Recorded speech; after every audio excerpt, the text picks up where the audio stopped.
and get back to work on their behalf. To my Democratic friends, don't overplay your hand. We want the president to come to the table, negotiate how we can do this. I think my first initiative as First Lady will be cyberbullying, because I have yet to see any progress made on that problem quite yet. They did it! Bill Belichick, New England, Tom Brady, and the run by Dion Lewis. Touchdown, Alshon Jeffrey on the Patriots at Super Bowl 52 in 2 weeks.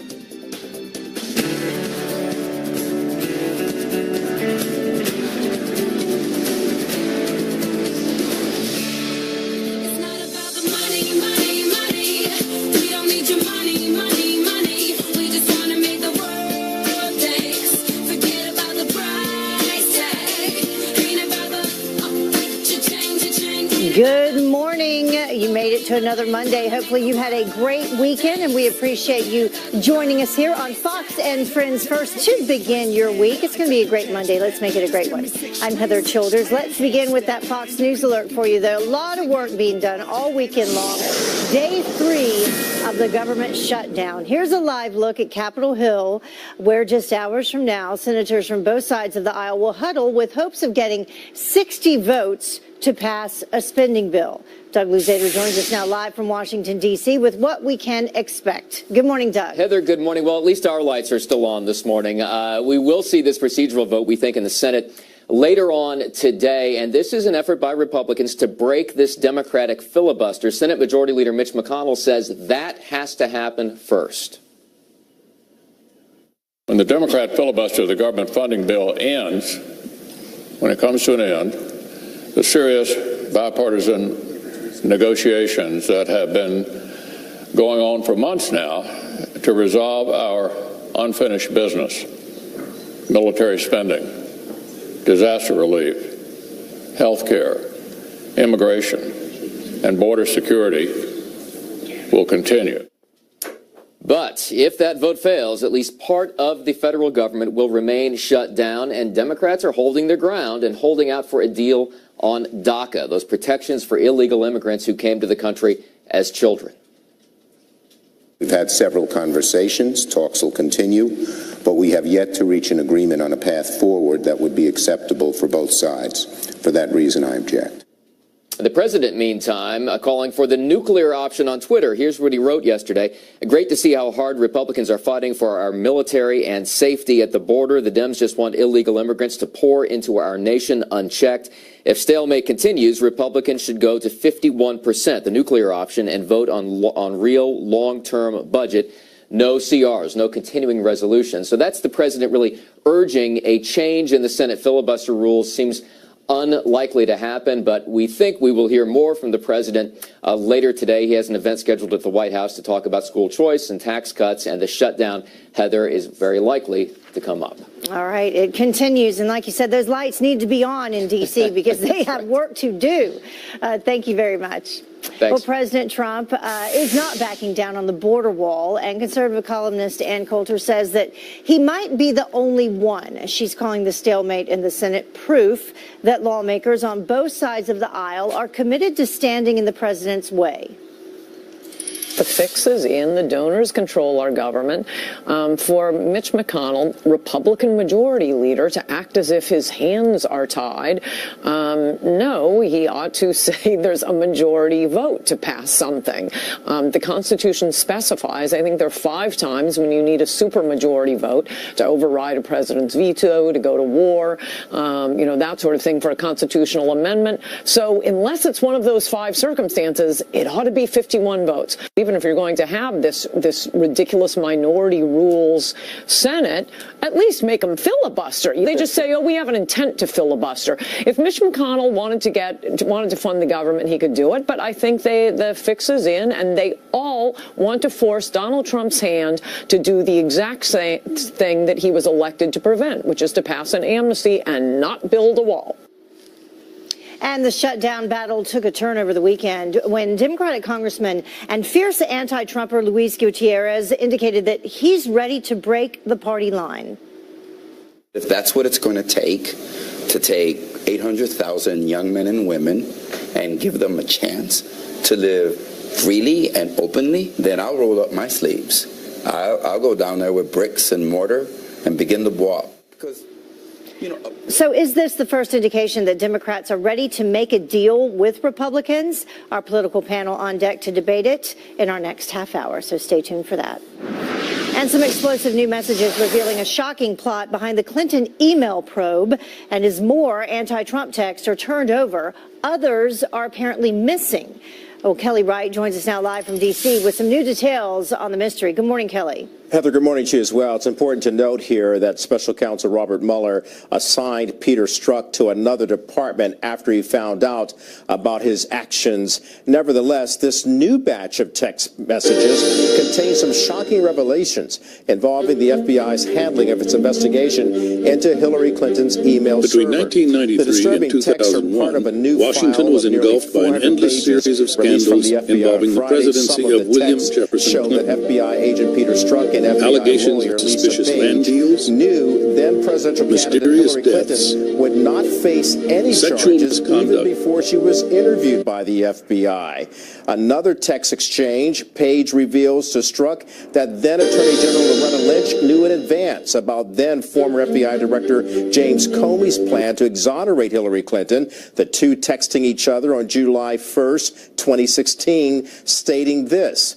They went on to say that timing looks like hell. Yeah, that is awful timing. It's a real problem and it's a real profile in courage since she knows who charged no charges will be brought. And then 4 days later, July 5th, 2016, Comey made this stunning announcement about Clinton. Although there is evidence of potential violations of the statutes regarding the handling of classified information, our judgment is that no reasonable prosecutor would bring such a case. We are expressing to justice our view that no charges are appropriate in this case. So many people recall that, and other texted pages between Strzok and Page revealed their disdain for then-candidate Donald Trump with texts that read, F Trump, and calling him a loathsome human, an idiot. And when Trump emerged as the likely Republican candidate, they texted this about President Trump versus Clinton race. We don't have that text, but we can show it to you in another hour. Stunning revelations here, Heather. The government may be in a shutdown, but it appears the matter with Hillary Clinton could be moving towards a showdown. All right, Kelly Wright, live for us. Kelly, that is a big story, and then we will certainly follow it. Thank you very much. Sure. Well, the man who plotted to kill American soldiers in the name of ISIS will learn his fate today. The convicted terrorist will be sentenced after a short delay by a federal judge in Ohio for a plot to kill soldiers at a U.S. military base, execution style. Prosecutors say that he trained with the terror group in Syria before hoping to carry out the deadly attack in 2015. He faces up to 23 years in prison. And the parents accused of torturing and imprisoning their 13 children may have had even more victims. Detectives in California reportedly considering bringing some cadaver dogs to search their home for unknown children who may have been buried there. The parents, David and Louise Turpin, arrested after their 17-year-old daughter managed to escape and then called 911. They've pleaded not guilty to all the charges, but they could face up to 94 years in prison. Their children, ages 2 to 29, were found extremely malnourished, some even chained to furniture. Police say that they were only given one meal a day and one shower a year. And then a desperate search now underway for whoever set off 2 pipe bombs inside a mall. Shoppers evacuated after the devices ignited in a service corridor in Eagle Ridge Mall in Lake Wales, Florida. The devices causing damage to the ceiling and the walls, but no one was injured. A suspect was seen running from the mall and is described as a middle-aged white man wearing a gray shirt and a hat. Authorities are not calling this an act of terrorism. And just moments ago, Israeli Prime Minister Benjamin Netanyahu welcoming Vice President Pence in Jerusalem. The Vice President spending 2 days in Israel during his tour of the Middle East. The two plan to discuss the Iranian nuclear program as well as ways to advance peace and security in the region before Pence addresses the Israeli parliament. His visit marks the highest-level U.S. visit to the region since the U.S. recognized Jerusalem as the capital of Israel. And the Super Bowl match is set. The Philadelphia Eagles will take on the New England Patriots. The Eagles were down early in the first quarter to the Minnesota Vikings, but found themselves up big soon after. Backup quarterback Nick Foles led the charge with several huge plays against one of the league's best defenses to claim the NFC title 38-7. I think my first initiative as First Lady will be cyberbullying, because I have yet to see any progress made on that problem quite yet. So much for empowering women. An ugly night as stars use the awards to take aim at First Lady Melania Trump. And this isn't an ordinary can of soup. No, the big mistake that just cost one couple thousands of dollars.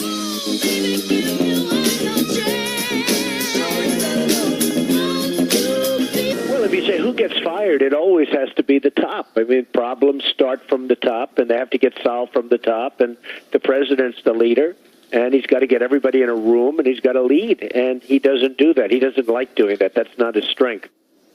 Well, that was President Trump reacting to the government shutdown during a 2013 interview on Fox and Friends.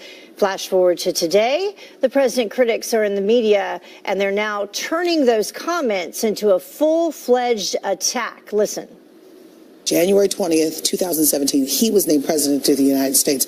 So the onus is on him. A lot of this could have been avoided if the president had just stepped into the game and done that great negotiating thing that he likes to do so well. He can't even make a budget deal. He's a con artist. He's a fraud. He doesn't know what he's doing. But what they're not talking about are the key differences between then and now. And here to explain is political analyst for Red Alert Politics, Ron Meyer. Ron, thank you so much for joining us this morning. We appreciate it. Hey, thanks, Heather. So let's begin with what is impacted by this shutdown, okay? This one. Thousands of federal employees placed on furlough, meaning they won't report to work on Monday, today, and the military won't be paid, but will report for duty.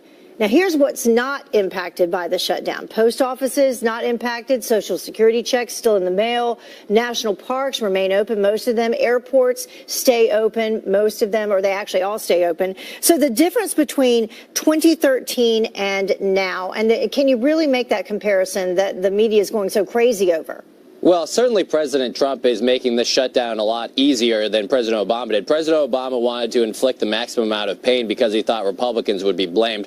And Republicans were blamed. So that's why he shut down the monuments, shut down the parks, shut down the post offices. And that's not what you're seeing this time.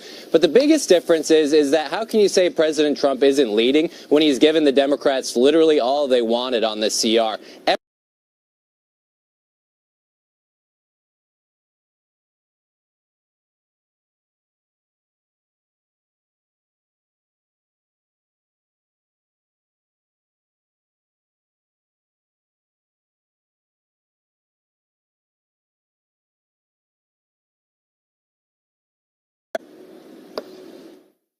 I call them legislative arsonists. They're there to burn down what we should be building up in terms of investments in education and scientific research and all that it is that make our country great and competitive. It's sort of like this. Someone goes into your house, takes your wife and children hostage, and then says, let's negotiate over the price of your house. You know, we could do the same thing on immigration. Really? Oh, yeah. Really, Ron? Yeah, talk about hypocrisy. Talk about hypocrisy. So the biggest thing is everybody, and I think in some ways rightly, attacked Ted Cruz for being a part of the government shutdown in 2013. Now the senators who represent the military, the senators who represent the most federal workers, federal contractors, the senators here from Virginia, Tim Kaine, who ran for vice president, and Mark Warner, are the ones causing the shutdown. They are the ones being the arsonists. They're the ones holding the government hostage, and it's hurting their constituents directly. Yet they are not doing anything to try to lead on this issue. They aren't creating any sort of extension. They aren't trying to get out there and say, listen, we need to make sure our constituents are taken care of. They're just out there to try to undermine President Trump, and that's not really leading. Listen, I know not everybody's a big fan of the president in Northern Virginia or in the D.C. area, but guess what? He's the one trying to keep the government open right now, and that's what they want. You know, even when you take a look at the headlines from some of the what's concerned liberal or mainstream media papers out there today, they're blaming the Democrats. They're saying that they are the ones not working with Republicans and causing this shutdown. So you know when it gets to that point that we have a problem here. Ron, thank you so much for joining us this morning. We'll see what happens today. What do you think will happen? Well, I think we might see a bill, a 2-week bill or a 1-week extension just to try to keep the government open. Yeah. You know, I think the biggest thing is you got to make sure the military is paid. You have to make sure our veterans get their benefits, Social Security checks go out, some of those basic things. And I hope that at the very minimum they could at least get a week punt to try to work whatever it is out. The Democrats are trying to take it hostage over DACA. And so this, you know, I don't know if you're going to be able to get a DACA deal in a week. There's some still pretty big differences there, but hopefully a couple weeks, 3 weeks from now, that might make the difference. Yeah, we're going to talk a little bit more about that later. Ron, thank you so much for joining us. We'll have you back. Well, the time now is about 20 minutes after the top of the hour. North and South Korea set to march into Olympic Stadium together. Analyst Gordon Chang says that South Korea's president is taking a huge risk in the political arena, and he joins us live to explain why up next. And they're in our country illegally, but one state could register those immigrants to vote automatically. Vote for the new plan that's sparking some controversy.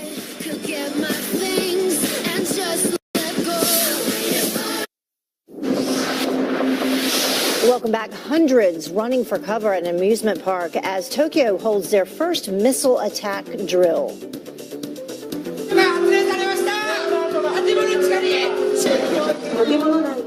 Well, loudspeakers urging volunteers to seek shelter in the park's basement and in an underground subway station. This coming, of course, amid rising tensions with North Korea. The rogue nation has sent missiles flying over Japan at least twice. Well, North and South Korea expected to march in the opening ceremony of the Olympics behind the same flag. And the women's ice hockey team will be the first with players from both countries. But is this just a Trojan horse? Here now to discuss is Asia analyst Gordon Chang. Gordon, thank you so much for joining us this morning. Thank you, Heather. So what do you think about this? I just want your, overall idea in terms of North and South Korea banding together in this march that they'll do during the Olympics, and also this ice hockey team. What does this mean? Well, first of all, this whole Olympics participation by North Korea in the South Korean Olympics that start next month, it is in a sense a Trojan horse. The North Koreans are trying to use the Olympics to create a sort of pro-North Korean feeling in South Korea. They want money from Seoul. They also want Seoul to move away from Washington. In other words, to drive a wedge between the two alliance partners. So the North Koreans are up to no good. Now, with regard to this women's ice hockey team, as you point out, this is the first time that North and South Korea are fielding a unified team in a sport. And the one thing that this has caused a problem for South Korea's Moon Jae-in, who is sort of very pro-North Korean, is that most South Koreans, not only conservatives, but also his own political base, don't like this. More than 70% of South Koreans are against the unified team. And largely it's because South Korean athletes who trained for the last 4 years are being turfed off the team in order to make way for North Koreans. And people in South Korea, even if they like President Moon Jae-in, think that this is really unfair. I mean, really, if you think about it in that way, it is. But I know you and I discussed before he took over as president there in South Korea that they knew coming in that he believed in negotiation with North Korea, that he believed that it was possible to discuss things with them moving forward, and that would be his strategy. Yeah, so he was chief of staff to Roh Moo-hyun, who was the most pro-North Korean of South Korea's president. He governed from 2003 to 2008. Roh Moo-hyun had a peace and prosperity policy, which was essentially giving unrestricted amounts of money to North Korea over an indefinite period of time, because the feeling was that North Korea would eventually come around. But the problem is that during Roh Moo-hyun's administration and during the preceding one of Kim Dae-jung, what happened was the North Koreans became more provocative as they got more and more of Seoul's money. And so this has been proven not to work. It sounds nice, but as a matter of theory, but in practice, the North Koreans have used this very much against the South. Right. And now, if they were to get money from Seoul, which they are for the Olympics, they're going to use it not for athletics. They're going to use it basically to launch missiles, detonate nukes, and engage in other dangerous activities. So this is really going to be an issue between South Korea and the rest of the world that wants to see an end to North Korea's programs. I wanted to ask you that finally, Gordon. How does that impact what we're trying to do, what the United States and President Trump is trying to do in terms of North Korea? President Trump's main policy is to cut off money flows to North Korea. South Korea is paying the cost of hundreds of North Koreans who are going to attend the Olympics. There are just a few athletes, but there's a 140-strong art troupe, a 230 cheerleaders, a taekwondo instruction team, all the rest of these people, maybe 700. They're going to be paid for by South Korea. That undermines UN and U.S. sanctions. All right, Gordon Chang, live for us. Thank you, Gordon. We appreciate your insight as always. We certainly do. Thank you, Heather. Thanks. Well, the time now is about 28 minutes after the top of the hour, and thousands of women and celebrities march across America for women's rights and against President Trump. The president on Twitter touting his accomplishments for women. But is he right? Army vet Kathy Barnett here live with a reality check for all those protesters. And a high-stakes vote set for noon today as the government shutdown enters day 3. Who is to blame and which side is going to give in? Our political panel on deck to debate it up next.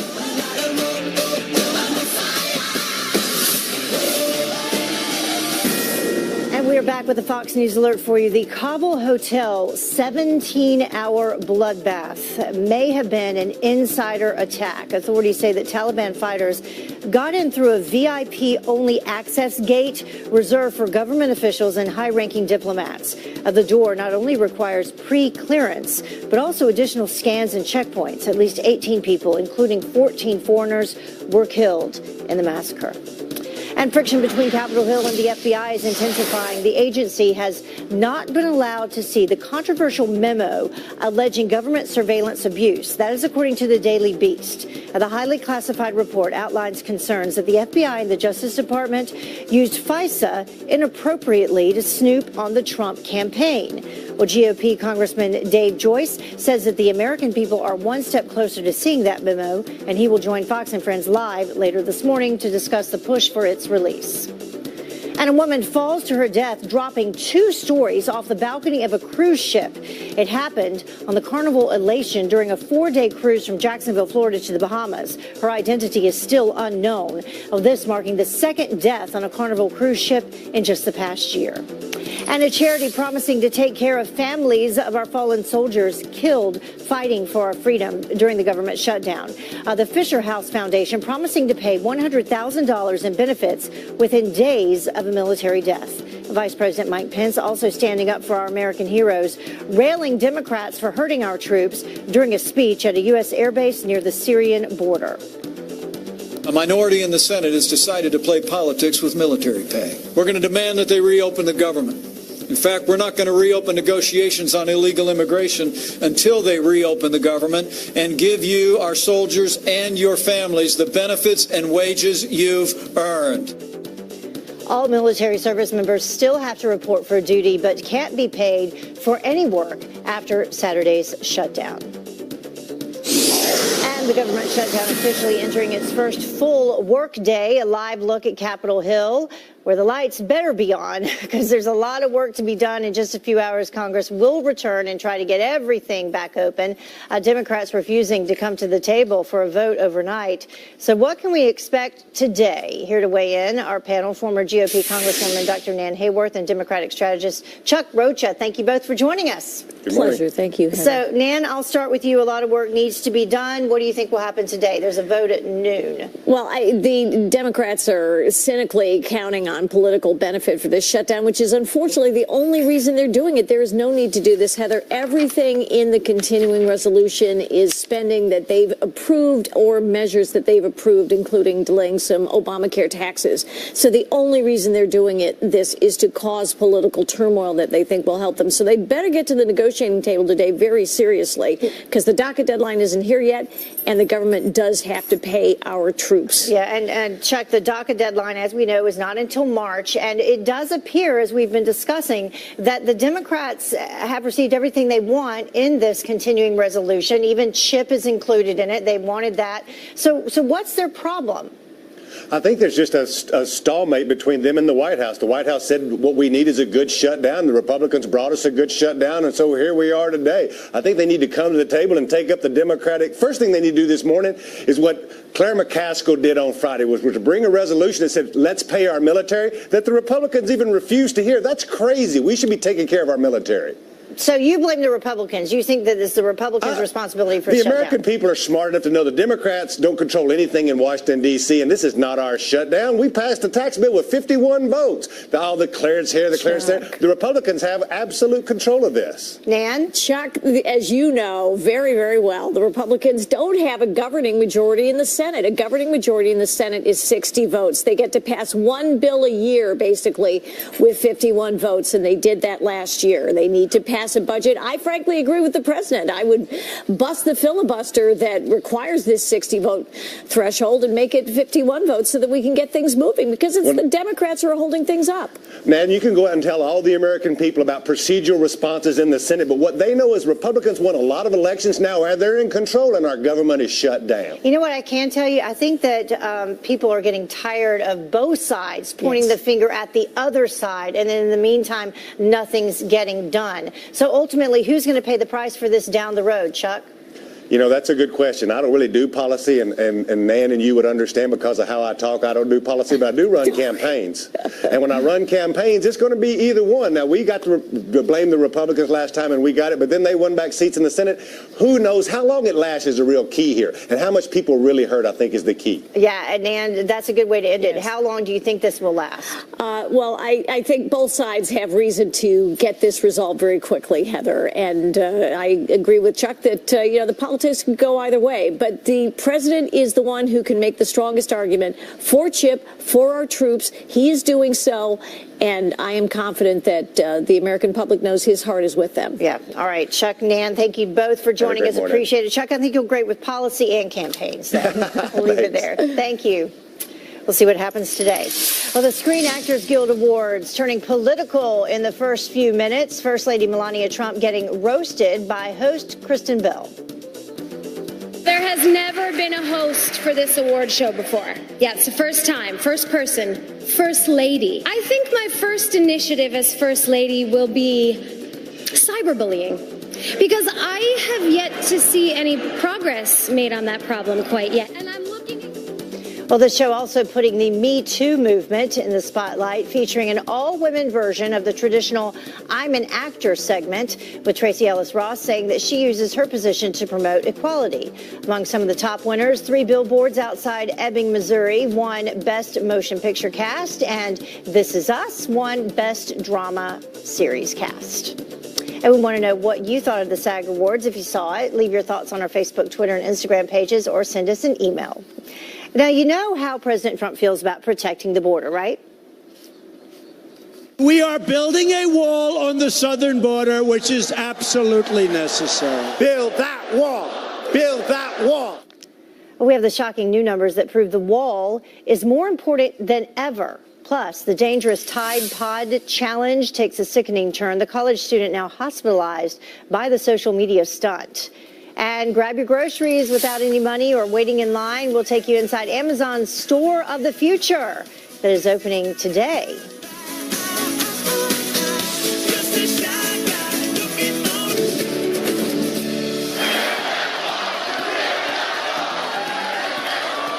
Do not worry. We are going to build the wall. Well, some new numbers now showing that we need to heed President Trump's desires to build the southern border wall. The Mexican government reporting its highest homicide rate in decades, with over 29,000 murders in 2017. That's a 27% increase since 2016. Earlier this month, the U.S. issued the highest level travel warning for parts of Mexico over extreme violence. And California could soon allow illegal immigrants to automatically register to vote. Some new rules going into effect in April will automatically register anyone with a driver's license to vote. Illegal immigrants are allowed to get licenses in California. The rules require the DMV to forward records of eligible applicants to the Secretary of State's office unless they choose otherwise.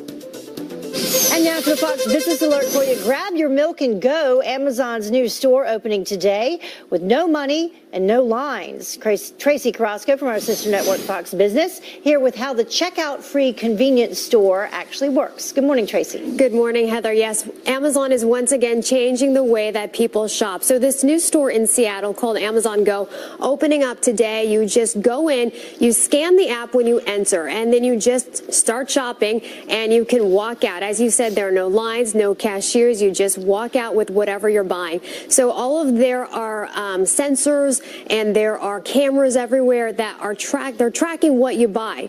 So that's how it knows what you're purchasing. And you can just walk out. But you have to sign up for the app first and scan it to enter the store.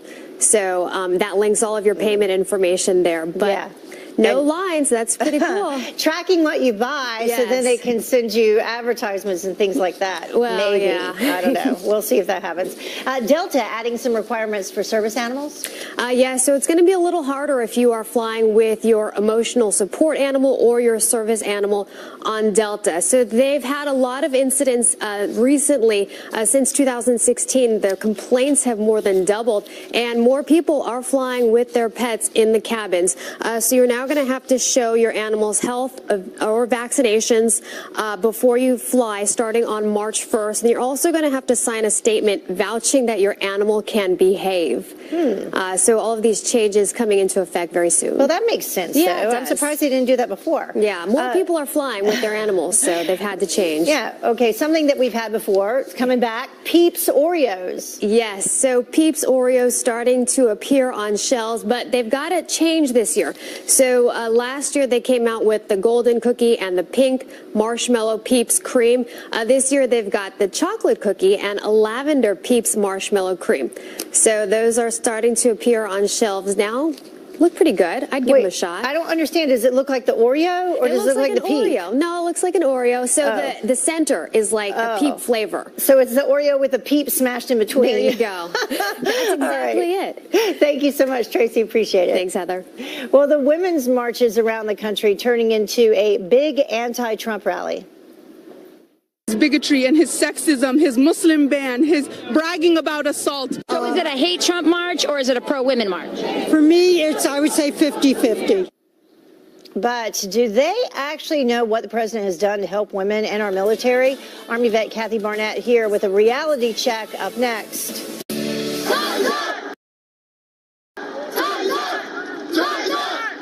Trump simply represents a lot of the issues that we stand against. We've tolerated years of his bigotry and his sexism, his Muslim ban, his bragging about assault. So is it a hate Trump march or is it a pro-women march? For me, I would say 50-50. 50-50. Well, rallies across the country as the second annual Women's March takes aim at President Trump. Our commander-in-chief taking to Twitter to respond, touting the accomplishments that he's made for women over the last 12 months, including the lowest female unemployment in 18 years. And here to react is military veteran Kathy Barnett. Kathy, we always appreciate you coming in for us bright and early. Thank you. And she's still Yeah, market early. I'm here. So let's begin there, because this was the Women's March. You know, it took place all across the country. You heard one of the participants there saying that it was 50-50 anti-Trump, pro-women. And take a look at this. So, a good part to begin with is the women's unemployment rate. It's at 4% right now. So the good work that he's doing not being recognized. No, it's not. You know, I am convinced that the Democratic Party has a four-pronged strategy: DACA for electoral votes, racism, collusion, and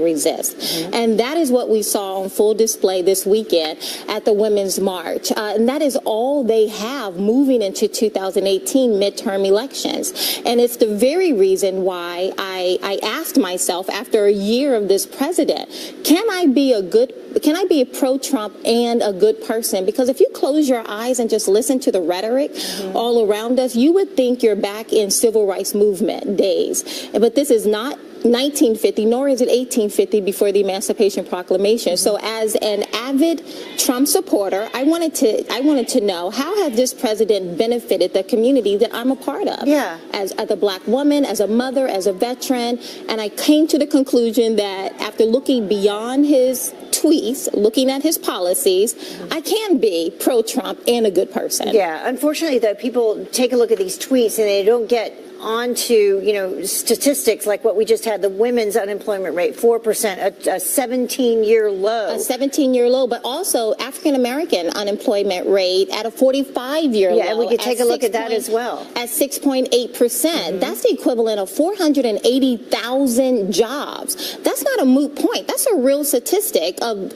480,000 jobs now occupied by black people. That's huge, coupled with over 100 companies giving out bonuses and other benefits. We have Apple repatriating billions of dollars, creating thousands of jobs. And we can show a list of some of those companies as well that as you're discussing it. I mean, so these aren't the things that people are paying attention to. No, because again, if you close your eyes and just listen to the bombardment of rhetoric that we're getting, this president is everything from a narcissist to a racist to senile to corrupt. But when you look at what he has actually done to the various communities, even as a veteran, there are over 20 million veterans. Tragically, 22 veterans commit suicide every single day. But despite the haggling we've seen with tax reform and health care, somehow Secretary Shulkin has been able to rise above the partisan divide and actually make real systemic progress there.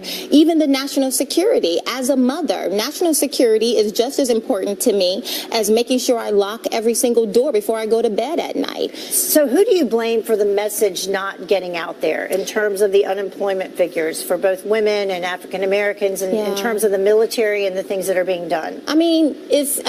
Maybe everyone points to it, but mainstream media, in addition to the Democratic Party, when you have Maxine Waters going around talking about, I'm going to take this president out, when you have Kathy Griffin holding up severed heads of the president, even Jen Psaki, who is a comedian writer for Late Night Jimmy Fallon, saying if you're a Trump supporter, you should have your children taken away. This is the bombardment that we're getting all over the place. And unless you come to outlets like Fox News and a couple of other smaller outlets, you're really not getting a full picture of the facts. Yeah. And it's doing a disservice, obviously, to our Americans. nation, really to our military, to where we're going. All right. Thank you so much for joining us. We appreciate it. And we will be right back. Stay with us.